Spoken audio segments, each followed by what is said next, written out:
Olá, queridos, tudo bom? Como estão? Saudades de vocês. Vamos estudar, né? Olha, vejam bem, terminamos aquele conteúdo sobre todo aquele contexto dos Estados Unidos pós Primeira Guerra Mundial. E agora nós vamos vir para o Brasil, tá? Vamos falar sobre o fim da Primeira República e sobre a Era Vargas. Agora, de fato, estamos aqui, tá? Vamos conversar sobre a história do Brasil, sobre esse contexto de movimentos sociais e tantas outras questões políticas, mas agora no nosso país, certo? Importante a gente saber essas diferenciações. Tem momentos da história que nós vamos estar estudando, que nós estaremos estudando contextos de outros países da Europa, de outros contextos. Mas é bom que a gente sempre saiba que, independente dos contextos, muitos acabam tendo influências no nosso país, como a gente também vai vendo no decorrer de cada conteúdo que a gente estuda. Mas que tenhamos essa compreensão, tá? Há momentos que estamos estudando história de fora e outros momentos de história aqui, do nosso país mesmo. Vou falar um pouco com vocês sobre a década de 1920, tá? 1920, que era um período que estava acontecendo grandes reivindicações sociais. O que estava acontecendo de fato? O Brasil ele atravessava, na verdade, um momento de grave crise financeira, em 1920, certo? Essa estava nascendo, na verdade, a burguesia industrial e um descontentamento político muito grande desses grupos sociais em relação ao governo federal, que era dominado pela oligarquia cafeeira e agroexportadora. Professor, o que é uma oligarquia? Uma oligarquia é um grupo formado por algumas pessoas de um único partido que dominam durante determinado tempo um contexto político, tá? Então, uma oligarquia, repito, é um grupo formado por pessoas de um único partido político que vão dominar sobre determinada situação.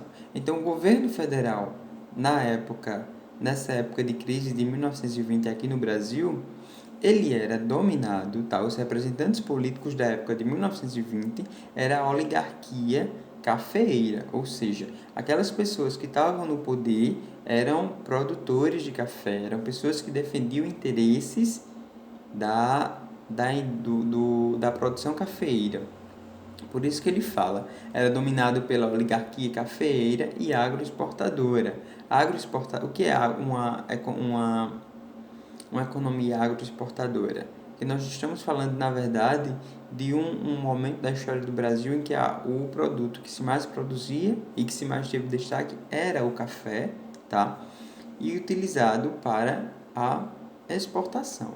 Então, agroexportador, economia ou produto agroexportador, é quando nós estamos falando de um único produto, uma monocultura, que a gente já falou sobre isso em outras aulas, o que é monocultura, policultura, monocultura, um único produto que era o café, que era destinado principalmente para a exportação.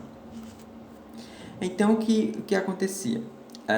Vou repetir aqui para vocês. Ao longo da década de 1920, o Brasil atravessava um momento de crise financeira. A nascente burguesia estava descontente com a política econômica do governo federal, que era dominado pela oligarquia cafeeira e exportadora. Exigia medidas que protegessem produtos industrializados brasileiros e dificultassem a exportação de produtos ingleses, franceses e estadunidenses. Os agricultores, por sua vez, desejavam que o governo investisse ainda mais nas lavouras de produtos para exportação, em especial o café. Nós tínhamos de um lado a burguesia, que estava insatisfeita. A burguesia é a classe de comerciantes. A burguesia estava insatisfeita porque ela queria que o governo federal, formado por essa oligarquia cafeeira, dificultasse mais a entrada de produtos. Importação, a gente sabe que é a entrada de produtos. Então, nós recebíamos produtos da Inglaterra, da França e dos Estados Unidos. Então, a burguesia queria que o governo brecasse, ou seja, dificultasse mais a entrada desses produtos no Brasil para que o país começasse a comercializar produtos nacionais, ou seja, produtos que fossem produzidos aqui mesmo, ao invés de estar comprando coisas que vinham de outros países. Então, nós tínhamos a burguesia com essa insatisfação e nós tínhamos os agricultores.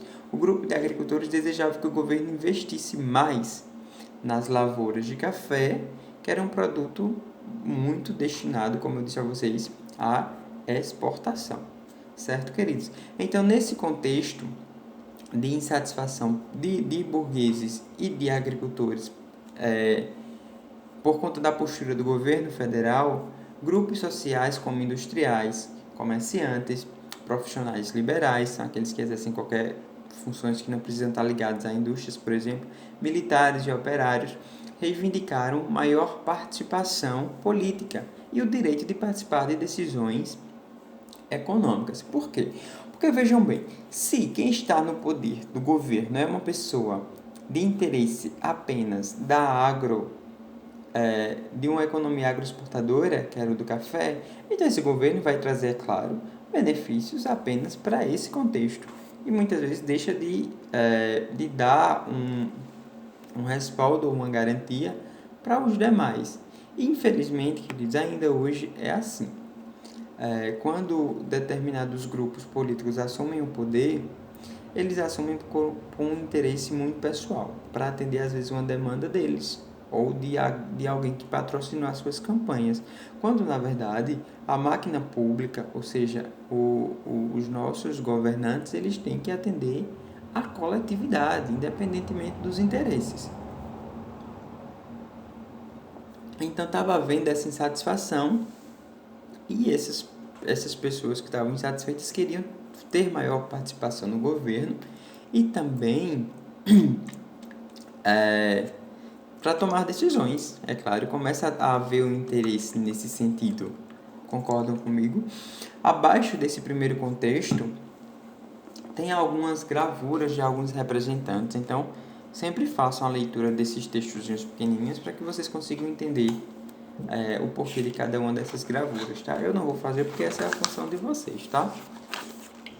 Vou falar um pouco sobre a sociedade tradicional. O que era, professor, essa sociedade tradicional? Na mesma época em que a classe média urbana brasileira se modernizava, tá? Os centros, as capitais, vamos dizer assim, o interior do Brasil permanecia organizado com base na tradição rural.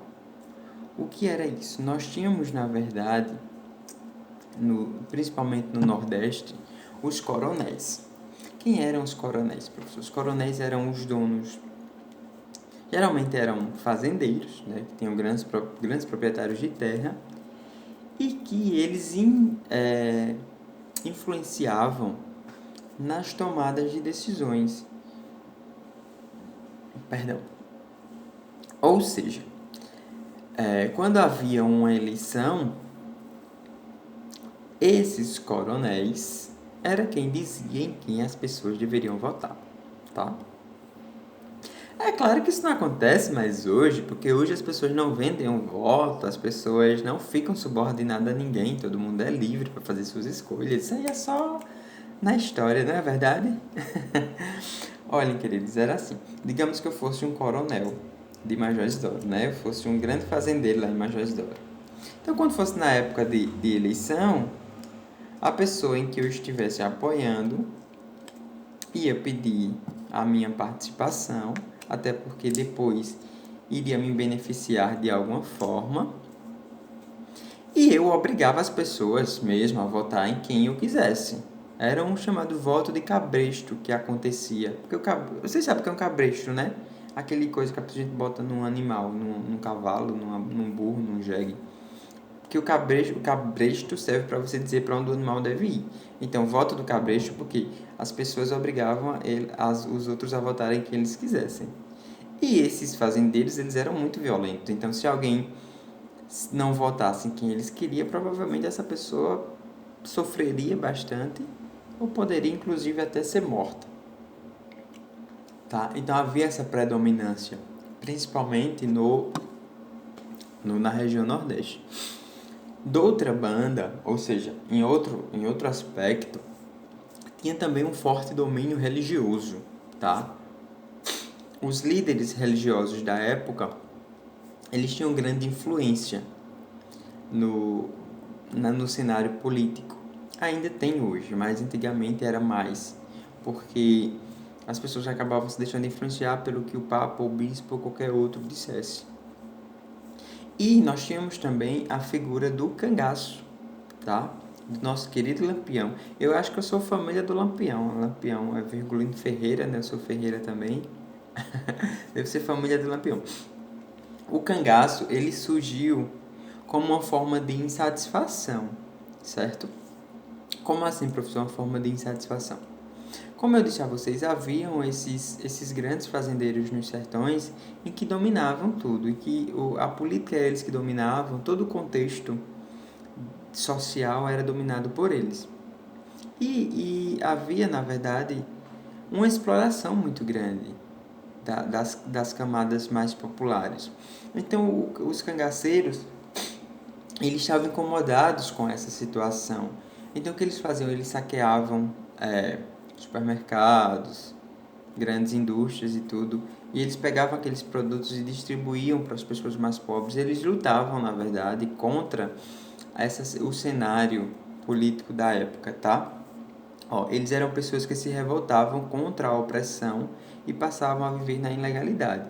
Ou seja, eu disse a vocês que durante muito tempo os grandes fazendeiros dos interiores era quem dominava tudo. Então os cangaceiros estavam insatisfeitos com essa dominação desses fazendeiros e eles se revoltavam contra essa situação, tá? Então eles assaltavam e saqueavam fazendas e pequenas cidades do sertão, e eles eram bastante apegados aos códigos de honra, ou seja, ajudavam os necessitados. Então era assim. Então, se vocês me perguntam, eles eram do mal ou eles eram do bem? É muito relativa essa pergunta e essa resposta. Por quê? Em que pese eles estarem fazendo coisas contra a lei, que era saquear e roubar, por exemplo, mas de outro lado, eles ajudavam aqueles que mais precisavam. Então, assim, eu nem posso dizer se eles eram bons ou ruins. Digamos que era um grupo que estava insatisfeito com a situação e que buscava melhorias, e essas melhorias eles não buscavam apenas para eles buscavam também para a população em geral, tá? Então, analisem direitinho, que eu vou querer que vocês façam uma pesquisa sobre o cangaço para me enviar, e eu vou dar uma nota sobre esse contexto, tá? No final eu explico direitinho. Eu vou finalizar esse vídeo para conseguir postar logo e volto já para gravar o outro. Então, não saiam daí, viu?